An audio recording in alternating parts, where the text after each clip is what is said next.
Assalamualaikum warahmatullahi wabarakatuh. Hello everyone, my name is Izzatul Fahma. You can call me Izzat. And in this video, I will present about teaching skill for small group and individuals. So ya, langsung saja.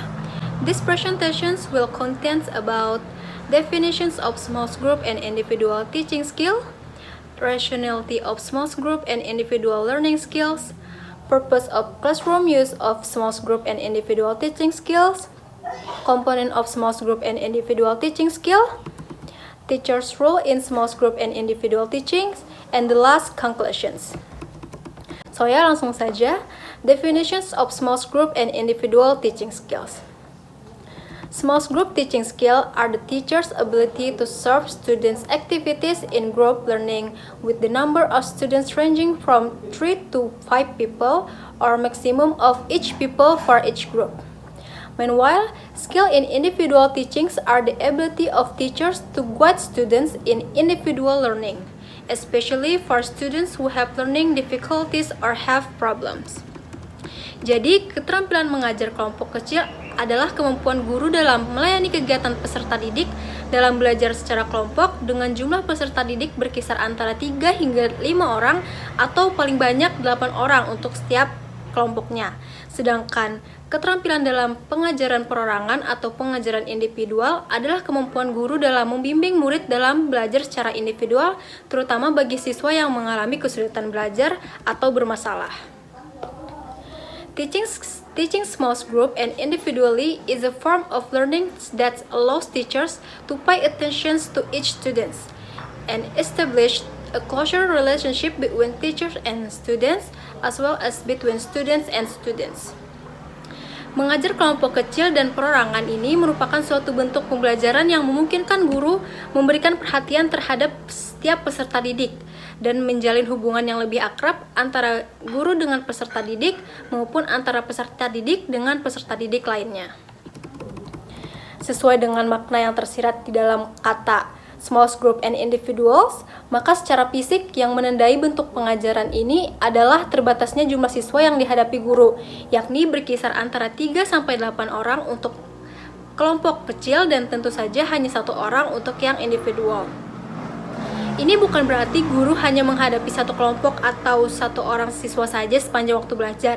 Namun, guru menghadapi banyak kelompok dan banyak siswa yang masing-masing mempunyai kesempatan untuk bertatap muka secara kelompok dan perorangan. Next, rationality of small group and individual learning skills. The following are reasons for the need for small group and individual teachings. Basically, a student is different from other students. Individual difference. Thus, requiring treatment or service that doesn't have to be the same. And in classical teaching, individual difference don't get the teacher's attention. Therefore, individual teaching is needed. Individual difference needed to receive more human attention in order to improve the quality of education. In small group, teacher and students and students relationship are more intimate so that they can learn from each other. Student creative and leadership abilities develop. Active students learn optimally according to their needs. The last, learning in small group and individually is an alternative that can be combined with classical teachings. Thus, mastery of small group and individual teaching skill is an essential requirement for every professional teacher. Next, purpose of classroom use of small group and individual teaching skill. In general, the objectives of teaching small group and individuals are enabling students to learn in order for interaction to occur in varied learning, namely teacher and students, students and students, students and teacher, and so on, so that students can achieve learning progress according to their own abilities, interests, and pace. Students who have problems in learning because they are in an atmosphere of healthy and close interpersonal relationships. Next, component of small group and individual teaching skills. There are 4 skill components that must be proposed by teacher for small group and individual teaching. Among them, number 1, skill in making a personal approach. Salah satu prinsip pengajaran kelompok kecil dan perorangan ini adalah terjadinya hubungan yang akrab dan sehat antara guru dan siswa dengan siswa. Hal ini mungkin terwujud bila guru memiliki keterampilan berkomunikasi secara pribadi. Keterampilan ini memungkinkan guru menciptakan suasana terbuka hingga siswa benar-benar merasa bebas dan leluasa mengemukakan segala pikiran dan permasalahan yang dimilikinya. And then number 2, organizing skills. Dalam pengajaran kelompok kecil dan perorangan, guru berperan sangat sebagai organisator yang mengatur dan memonitor kegiatan dari awal sampai akhir pembelajaran. And number 3, building skills and facilitate learning. Keterampilan ini memungkinkan guru membantu siswa untuk maju tanpa mengalami frustasi. And the last, skills in planning and carrying out teachings and learning activities. Tugas guru yang utama adalah membantu siswa melakukan kegiatan baik secara perorangan maupun secara berkelompok. Untuk maksud tersebut, guru harus mampu membuat perencanaan kegiatan belajar yang tepat bagi setiap siswa atau kelompok dan sekaligus mampu melaksanakannya. And then, teachers' role in small group and individual teachings. The role of teachers in small group and individual teaching are as follows. Number 1, organizing teachings and learning activities. In these organizations, the main thing is to regulate students and give them responsibility to carry out the task given by the teacher, whether it's the way students carry out activities, regulate the learning environment, or optimize learning research to achieve learning goals. Number 2, source of information for students. The teacher is a source of information for students, both information about the step for carried out, assignment, and other information needed by students.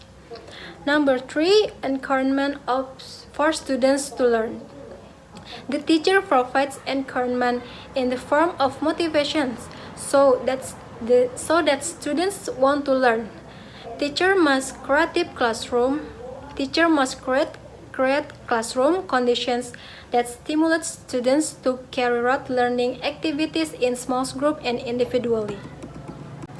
Next, number 4, people who diagnose students' difficulties or provide assistance according to students' needs.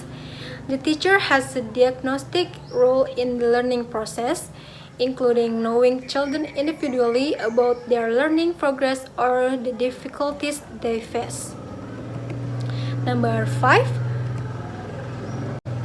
providing material and learning opportunities for students.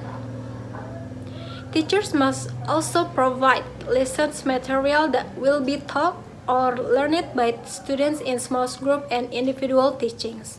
And the last, number 6, participants who have the same right and obligations as other students. This means that teachers contribute their opinions to solve problems or seek mutual agreement as other students do. And then the last conclusions. Basic skill of teaching small group and individuals is one way that can be done to be able to facilitate the learning system. The learning system needed by students both classically and individually. Therefore, this teaching skill must be trained and developed so that prospective teacher or professional teacher can have many choices to serve students in the learning process. So yeah, I think that's all for my presentations this time. I'm sorry for my mistakes. Thank you for watching and I hope this video is useful for all of us. See ya, bye bye. Wassalamualaikum warahmatullahi wabarakatuh.